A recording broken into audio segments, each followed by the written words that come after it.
मेरा इलाज चल रहा था, इसीलिए शौहर एक नौकरानी लेकर आया मेरी खिदमत के लिए। मेरे सर पर आसमान तब गिरा जब मेरे बजाय मेरी बूढ़ी नौकरानी हामला हो गई। उसने इल्जाम लगाया कि ये बच्चा मेरे शौहर का है। जब डीएनए करवाया तो रिपोर्ट देखकर रूह लरस गई, क्योंकि बच्चे का डीएनए तो मेरे शौहर से मैं शादी के 5 साल बाद उम्मीद से हुई थी। मेरे शौहर की खुशी तो काबिले दीद थी, क्योंकि 5 साल हमने इसी खुशी की घड़ी का इंतजार किया था। मेरे शौहर को शुरू से ही बच्चे बेहद पसंद थे। कभी मेरी शादीशुदा नंद घर पर रहने आ जाती तो वो बहन के बच्चों को दीवाना वार चाहने लगते। लेकिन पिछले 5 साल से हम इस खुशी से महरूम थे। लेकिन जैसे ही अल्लाह ने हमें ये खुशखबरी सुनाई, डॉक्टर ने मुझे बेड रेस्ट का मशवरा दे दिया। चूंकि मेरी सास ससुर नहीं थे, शौहर की बस एक ही बहन थी और वो भी शादीशुदा, तो घर पर मैं अकेली ही होती थी। इसीलिए अदनान एक बड़ी उम्र की मुलाजिमा को काम पर रख दिया, जो कि दिन रात हमारे ही घर पर रहने लगी। देखने में वो खातून 50 के लगभग थी, लेकिन कामकाज में ताक थी। मेरा ख्याल भी बहुत रखती थी। मुझे ज्यादा चलने फिरने से भी मना किया था, इसीलिए मैं ज्यादातर वक्त अपने कमरे में ही गुजारती थी। मेरा घर मुकम्मल तौर पर उस औरत के हाथ में था। अदनान जब ऑफिस से लौट कर आते तो फिर मेरा सारा वक्त उनके साथ ही गुजरता।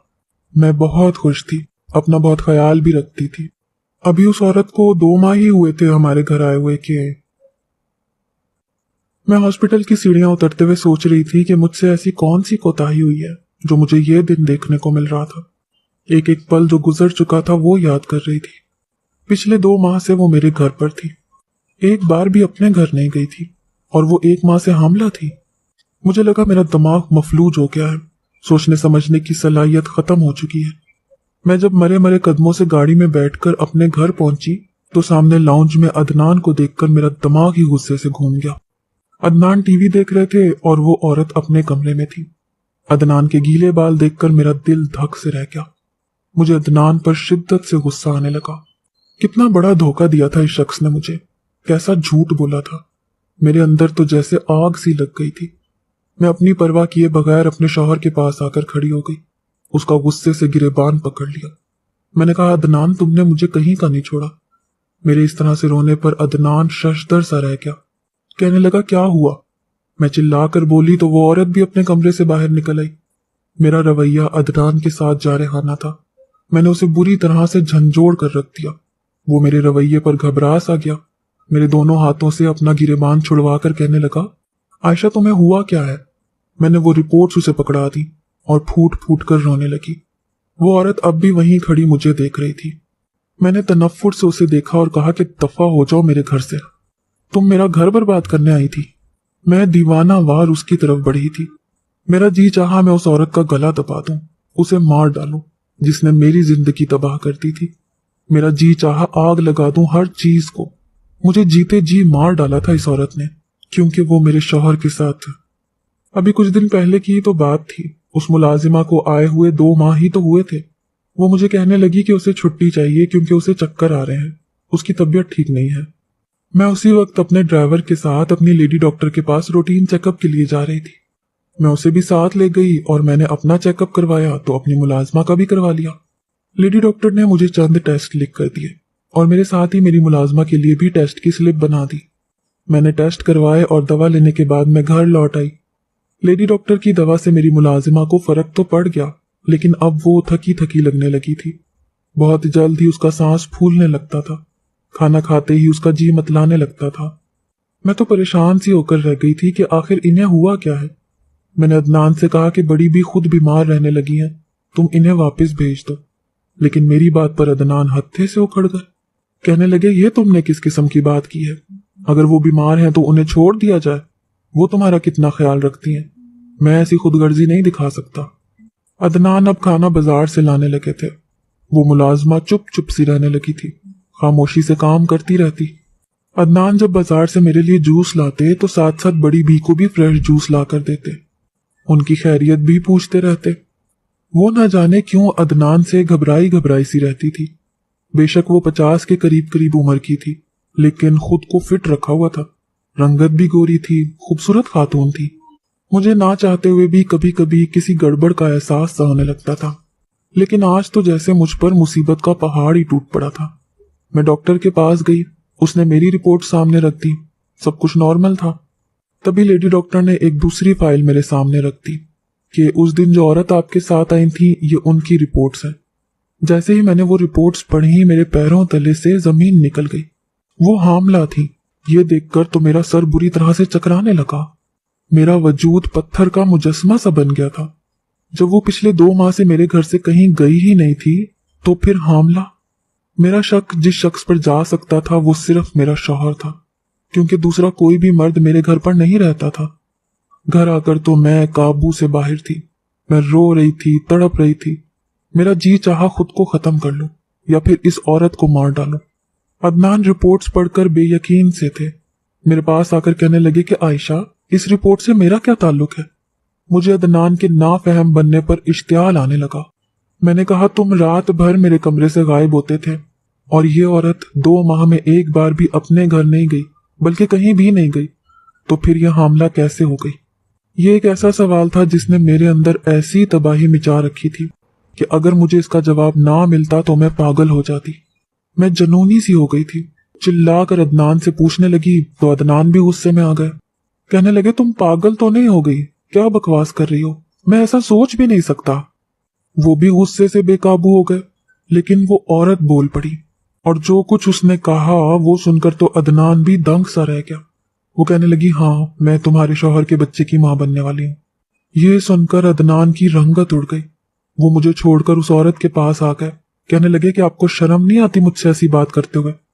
मैं आपको अपनी माँ की तरह समझता हूँ, वैसे ही आपकी इज्जत और एहतराम करता रहा, और आप मुझ पर ऐसा घटिया इल्जाम लगा रही हैं। अदनान बहुत परेशान थे, लेकिन वो रोते हुए कहने लगी कि तुम ही उस दिन मेरे पास आए थे, तुमने ही मेरे साथ बदकारी की थी। मैं सो रही थी, तुम ही इस घर में रहते हो, लेकिन मुझे अपनी मजबूरी के हाथों चुप रहना पड़ा। मुझे पैसों की अशद जरूरत थी, तभी मैंने ये नौकरी की थी। लेकिन तुम्हें तो जरा भी शर्म ना आई मेरे साथ ऐसा गुनाह करते हुए। लेकिन अच्छा हुआ जो तुम्हारा असल चेहरा तुम्हारी बीवी के सामने आ गया। ये सब सुनकर मुझे अदनान से नफरत सी होने लगी, लेकिन वो बेयकीनी से उस औरत को देख रहे थे। फिर मेरे पास आकर कहने लगे, मैं सच कह रहा हूँ आयशा, मैंने ऐसा कुछ नहीं किया, ये औरत झूठ बोल रही है। हो सकता है कि जब तुम दिन में सो रही होती हो तो ये अपने घर चली जाती हो, अपने शौहर के पास, और ये मुझ पर इल्जाम लगाकर मुझे ब्लैकमेल करना चाहती हो। आंखों में नमी लाए अदनान यूं कह रहे थे कि जैसे अभी रो देंगे, लेकिन वो औरत भी बड़ी बेबसी से रो रही थी। मेरे पास आकर कहने लगी कि मेरे शौहर को मरे हुए 5 साल हो चुके हैं। मैं अपने बच्चों की कसम खाकर कहती हूँ कि इस शख्स ने मेरे साथ बदकारी की है। मैं समझ नहीं पा रही थी कि किसे सच्चा समझूं और कौन झूठ बोल रहा था। अदनान कहने लगे कि ये मुझ पर झूठा इल्जाम लगा रही है, इसके पास ऐसा कोई सबूत मौजूद है तो मुझे दिखाए कि मैंने इसके साथ बदकारी की है। एक मर्द होते हुए भी उनकी आंखों से आंसू छलक रहे थे। लेकिन वो औरत कहने लगी कि तुम जो चाहे मेरा टेस्ट करवा लो, मुझे इनकार नहीं है, क्योंकि मैं जानती हूं कि यही वो शख्स है जिसने मेरे साथ गुनाह किया है। मेरा सर चकराने लगा। मैं अपना सर पकड़कर बैठ गई। अगर मैं अदनान की तरफ देखती तो वो मुझे उस वक्त झूठे नहीं लग रहे थे, और जब उस औरत की तरफ देखती तो उसके बेतहाशा बहते आंसू देखकर और उसकी सिसकियां सुनकर मुझे वो भी झूठी नहीं लग रही थी। मैं अगर वहां कुछ देर और बैठती तो शायद पागल हो जाती, इसीलिए मैं उठकर अपने कमरे में आ गई। मुझे उस वक्त तन्हाई चाहिए थी। अदनान मेरे कमरे में आए तो मैंने कहा कि खुदा के लिए आप स्टडी रूम में चले जाएं, मुझे तन्हा छोड़ दें। मैंने रोते हुए अदनान के सामने हाथ जोड़े थे। अदनान बहते आंसुओं के साथ बाहर निकल गए। मैं कमरे में रखे सोफे पर बैठकर रोने लगी। फिर मुझे याद आने लगा कि एक बार मुझे रात को शिद्दत से प्यास का एहसास हुआ था। मेरी आंख खुल गई थी। मैंने साइड टेबल की तरफ देखा तो शायद मुलाजिमा पानी रखना भूल गई थी, वरना वो पानी मेरे पास जरूर रखती थी। मैंने सोचा चलो मैं अदनान से कह देती हूँ, लेकिन जब मैंने बेड की दूसरी जानिब देखा तो मेरा बेड खाली था। मैं खुद ही उठकर बैठ गई। अदनान इस वक्त कहाँ जा सकते हैं। मैंने कमरे का जायजा लिया, क्योंकि अक्सर वो ऑफिस के काम के सिलसिले में अपना लैपटॉप लिए सामने सोफे पर बैठकर काम करते रहते थे, लेकिन आज कमरा खाली था। मैं उठकर कमरे से बाहर आई तो मुझे हंसने और बातें करने की आवाजें आने लगी। वो आवाजें किचन से आ रही थी। जब मैंने किचन में झांक कर देखा, अदनान और मुलाजिमा साथ हंसकर बातें कर रहे थे और साथ चाय भी पी रहे थे। किसी बात पर वो दोनों ही हंस भी रहे थे और वो मुलाजिमा शायद अदनान से हंसकर बातें कर रही थी। मुझे देखकर दोनों की हंसी को ब्रेक लग गई। फिर अदनान उठकर खड़े हुए, कहने लगे तुम बाहर क्यों आ गई? मैंने कहा कि मुझे प्यास लगी थी और पानी कमरे में नहीं था। मेरी बात पर वो बरजस्ता बोले कि तुम मुझे आवाज दे देती, मैं तुम्हारे लिए पानी लाकर दे देता। तुम क्यों उठकर आई हो? वो अपनी चाय का कप लिए मुझे कमरे में ले गए और मुलाजिमा से कहने लगे कि बड़ी बी आयशा के लिए पानी कमरे में जरूर रखा करें। वो भी इस बात में सर हिलाने लगी। मैंने कमरे में जाकर अदनान से पूछा कि वो इस वक्त किचन में क्या कर रहे थे। कहने लगे चाय की तलब हो रही थी। मैं चाय बनाने किचन में गया तो बड़ी भी अपने लिए चाय बना रही थी, फिर मेरे लिए भी बना दी। फिर अपने बच्चों के किस्से सुनाने लगी। अच्छी खातून है, बच्चों की खातिर औरत क्या कुछ करने को तैयार हो जाती है। ये बड़ी भी कोई देख लो, आराम की उम्र है लेकिन दिन रात काम कर रही है। अदनान का अंदाज बिल्कुल आम सा था। मैंने भी इस बात को नॉर्मल अंदाज से ही लिया था। बड़ी भी मेरे लिए पानी का जग और गिलास रखकर चली गई। अब मुझे हर वो बात शक में डाल रही थी। अदनान क्यों उससे हंस हंस कर बातें करते थे? मेरे जहन में आने लगा कि पिछले 1 माह से अक्सर ये होने लगा था कि अदनान कमरे में नहीं होते थे। कुछ हामला होने की वजह से मुझ पर नींद कुछ ज्यादा ही गालिब रहती थी। मैं बहुत जल्द सो जाया करती थी। जब भी रात को मेरी आंख खुल जाती तो अदनान कमरे में नहीं होते थे, और जब मैं इस बारे में उनसे पूछती तो कहते कि स्टडी में ऑफिस में काम कर रहा था ताकि तुम कमरे में सुकून से सो सको। उस वक्त तो मुझे लगता था कि मेरे शौहर को मेरा कितना ख्याल है, और अब ये सब बातें मुझे अदनान के खिलाफ कर रही थी। लेकिन जब दूसरी जानिब उस औरत के बारे में सोचती तो मुझे याद आने लगा कि एक बार मेरी नंद मेरे घर रहने आई तो मुझसे कहने लगी कि आयशा मुझे ये औरत कुछ ठीक नहीं लगती, तुम जरा होशमंदी से घर पर रहा करो। मैंने कहा कि नहीं, ऐसा नहीं है, बहुत अच्छी है, मेरा बहुत ख्याल रखती है। मैंने नंद की गलतफहमी को दूर करना चाहा तो वो चुप हो गई, लेकिन बड़ी भी को शक्की नजरों से ही देखती रही। 3 दिन मेरी नंद मेरे घर पर रहकर चली गई, लेकिन बार बार मुझसे कहती ये औरत 50 साल की उम्र में भी बड़ी जवान और हसीन लगती है, और देख नहीं रही तुम ये कैसे आदी बाई से हंस हंस कर बातें करती है। मैं इस बात को गैर संजीदगी से लेती रही कि वो औरत अदनान की माँ के बराबर है, तुम क्यों ऐसा सोच रही हो? लेकिन आज मुझे लग रहा था कि मेरी नंद ठीक ही कहती थी। लेकिन फिर मेरा जहन मुंतशिर होने लगता, क्योंकि पिछले 1 माह से वो औरत कुछ चुप चुप सी थी। अदनान को देखते ही घबरा जाती थी। अदनान के उठने से पहले ही अपने सारे काम मुकम्मल कर लेती थी और अपने कमरे में चली जाती थी। एक बार मैं अपने काम के सिलसिले में उसके कमरे में जाने लगी तो उसका कमरा लॉक था। मैंने दरवाजा खटखटाया। वो मुझसे पूछने लगी कि कौन है, हालांकि मेरे अलावा उसके कमरे में कोई नहीं जाता था। मैंने जब अपना नाम लिया तो ही उसने दरवाजा खोला, और उस वक्त उसकी आंखें सूजी हुई थी जैसे वो बेतहाशा रोई हो। मैंने पूछा कि क्या हुआ है, तो कहने लगी कुछ नहीं, बस सर में दर्द है।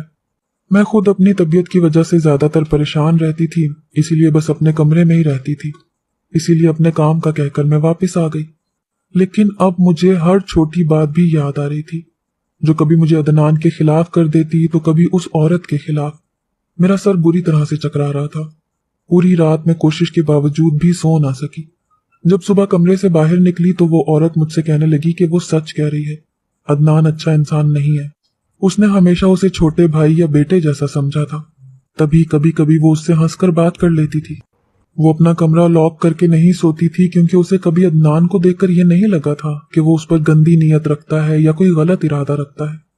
लेकिन एक रात जब वो सो रही थी तो उसे लगा जैसे कोई शख्स उसके कमरे में उसके बेड पर मौजूद है, और उस शख्स ने उसके मुंह पर हाथ रख दिया ताकि वो शोर मचाकर किसी को बुला ना सके। उसके साथ बदकारी करने के बाद वो उसे कहने लगा कि अगर तुमने मेरी बीवी को बताया तो मैं तुम ही पर इल्जाम लगाकर घर से निकाल दूंगा।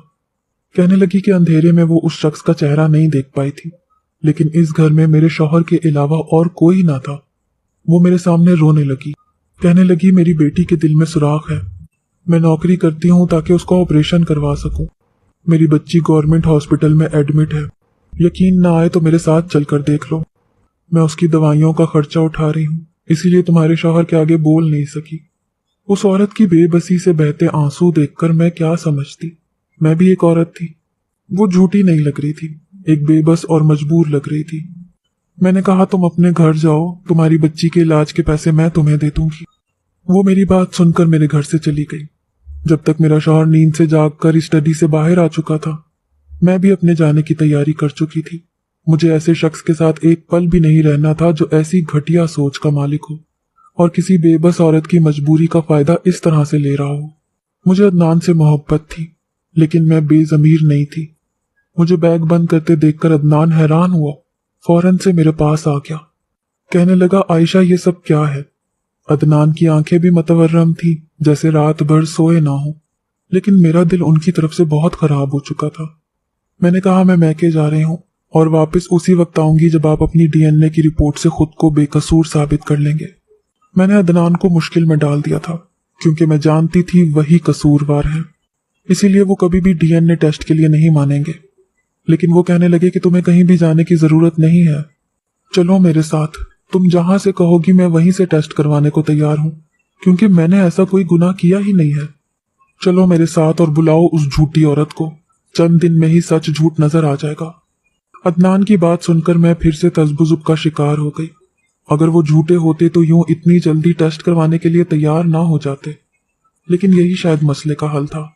मैंने उसी शाम उस औरत को भी हॉस्पिटल बुलवा लिया। दोनों का डीएनए टेस्ट लिया गया, जिसकी रिपोर्ट चंद दिन में मिल जानी थी, और वो चंद दिन मैंने अदनान से बात नहीं की थी।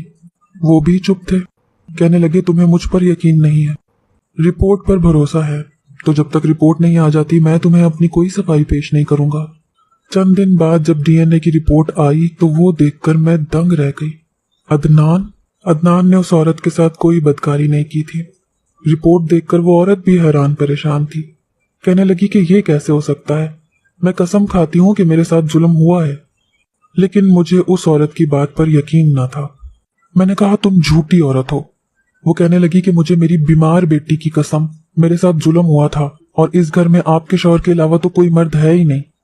उस वक्त अंधेरा था, मैं उस शख्स की शक्ल नहीं देख पाई, लेकिन मेरे साथ जुल्म हुआ है।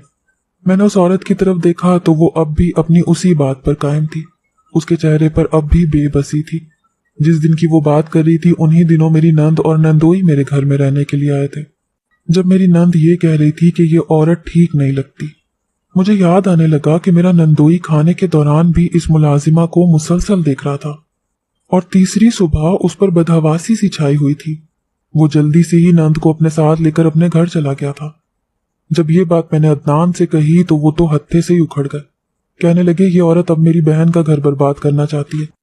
तुम क्यों अब भी इस औरत की बातों में आ रही हो, जिसका झूठ भी साबित हो चुका है?